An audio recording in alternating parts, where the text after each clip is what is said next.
And faith is born in the heart, and faith is cultivated in the heart. And lots of times faith is cultivated through hardship. You know, a man doesn't get stronger unless he lifts the weight. I had a young guy come to me last night. Great guy, 17 years old. I don't feel God. I feel like God has left. We're going to go pray.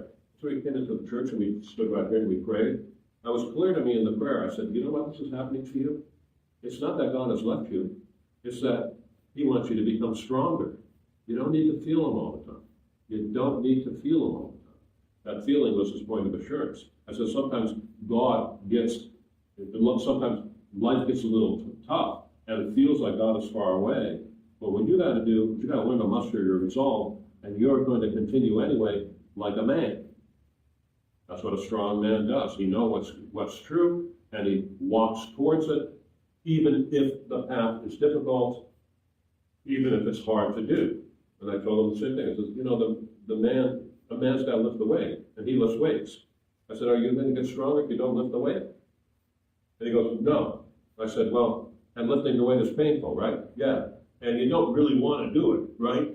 Yeah, not really, but you're doing it because you want to be stronger, right? Yes. Faith is the same way. Walking with God is the same way. You'll be okay because he gets it now, but this is something that God himself is forming the image of Christ in him, and he's becoming a stronger man. And that's what St. Anthony did, but just on a different level. But that's what our trials are for. That's what happens in our trials. They're not pleasant, but so what? So what? Who said that life is supposed to be pleasant all the time? It just isn't. It just isn't. I mean, sobriety, right? We've got to become sober sometime in our life. Right? We've got to work. We've got to work. But God is there.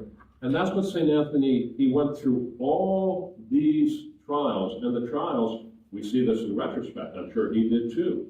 The trials were a preparation for the healing work that he would do. That healing work was tangible, concrete, palpable healing. I mean, people really got better.